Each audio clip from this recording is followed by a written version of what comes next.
If Sicily is particularly proud of any city, it's Taormina, considered the most picturesque city on the island. It owes this to its location on the slopes of Monte Tauro, high above the Ionian Sea, its impressive Greek theater, and its views of the bay and Mount Etna.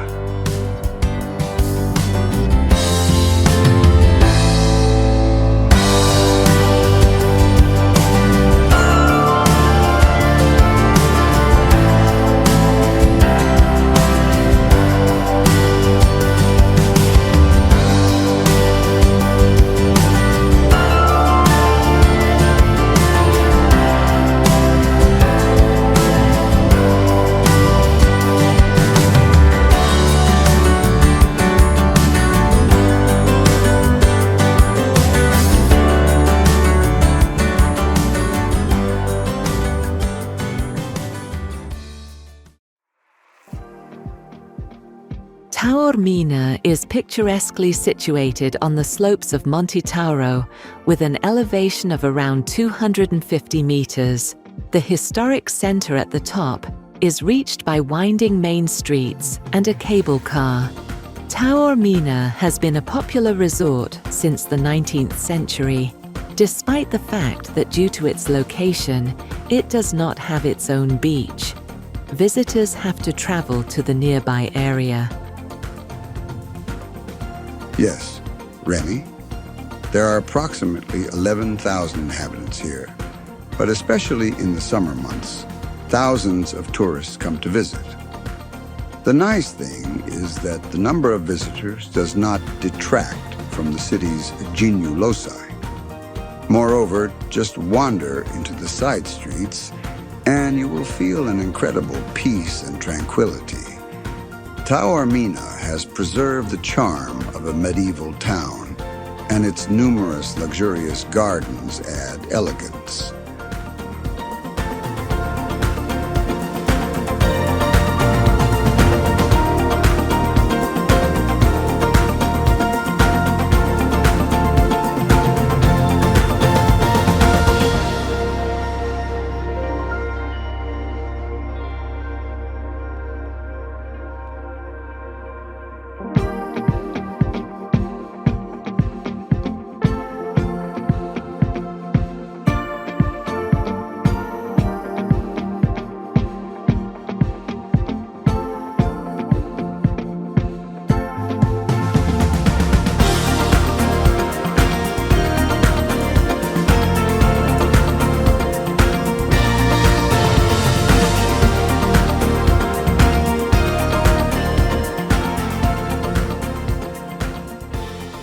Taormina enchants many tourists with its charming narrow streets, beautifully preserved Greek theatre, from where you can see the volcano and other ancient monuments.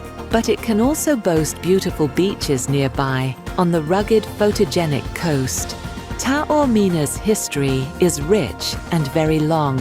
It dates back to the 4th century BC, and it is believed that the city was founded by the Carthaginians under the name Taorminian. The city is full of beautiful monuments which, due to its small size, can be reached on foot in one afternoon.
When we talked about the absence of beaches at the beginning, how about Isola Bella, Paul?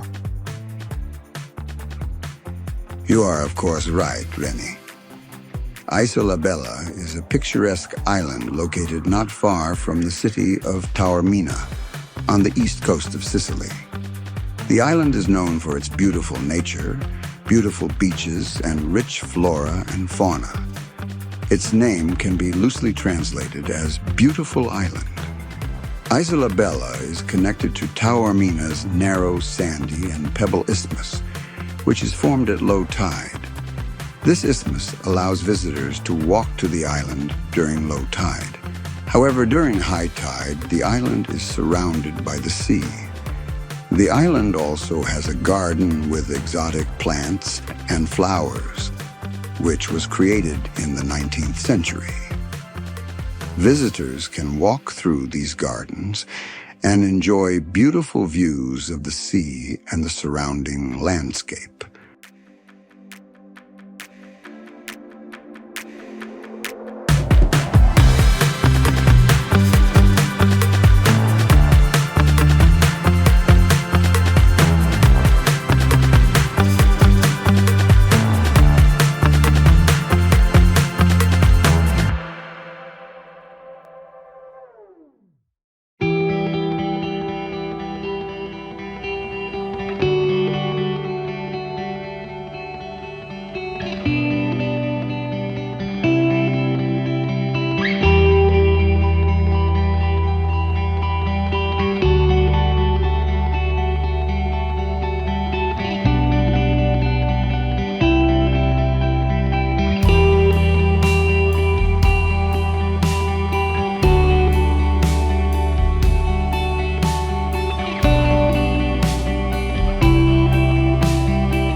The main artery of the city is Corso Umberto, a long street lined with bars, ice cream shops, souvenir shops, boutiques, and, most importantly, elegant palaces, mostly from the 15th century.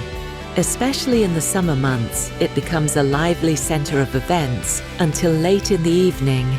It stretches between the former city gates of Porta Messina and Porta Catania, these gates leading to the respective cities. Now I'll change the subject for a moment. As you can see in the short video clip, we happen to be involved in an interesting event by Porsche, which apparently introduced the new 911 GTS model. The roads to the Etna volcano were even closed over the weekend because of it. Porsche, that's what interests you, isn't it? If you'd rather tell the audience what else interesting things we saw in Taormina. Well, yeah. The Villa Comunale of Taormina, also known as Trevelyan Park, is one of the most fascinating and evocative places in the city, a green oasis that blends history, art, and nature in a unique harmony.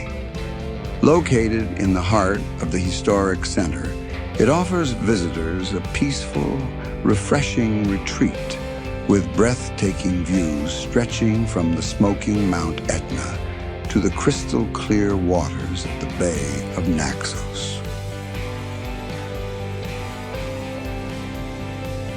Its origins are linked to Lady Florence Trevelyan, a Scottish noblewoman who arrived in Taormina in the second half of the 19th century.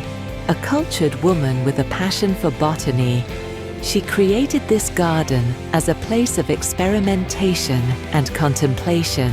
enriching it with rare plants from around the world and eclectic structures that still define its atmosphere today.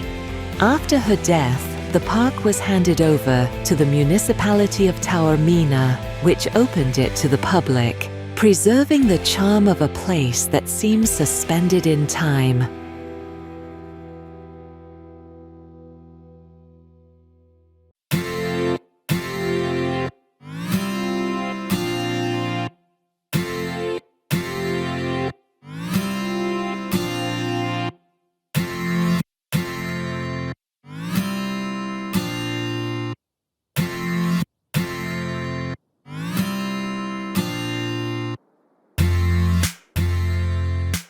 Trevelyan Park is more than just a garden.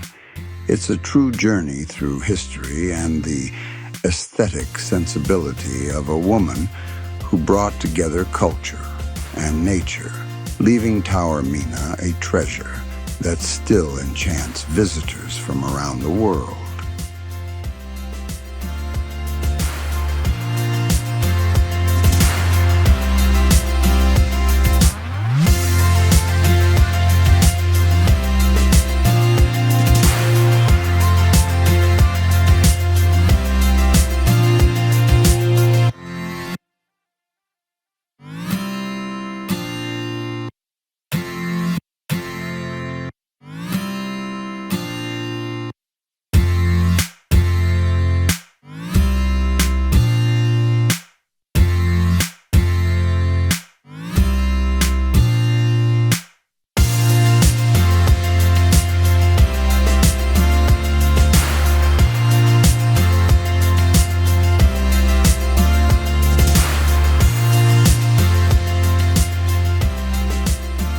And now we are approaching the Teatro Greco, the Greek theatre that hosted Roman gladiators.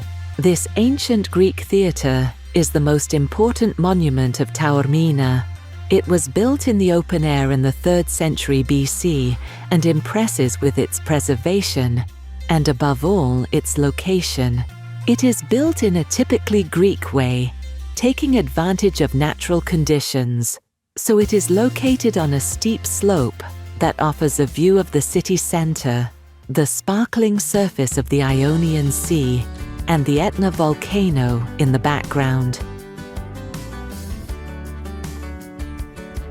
Probably in the 1st century BC, the theater was slightly rebuilt into a Roman amphitheater to host the popular gladiatorial games.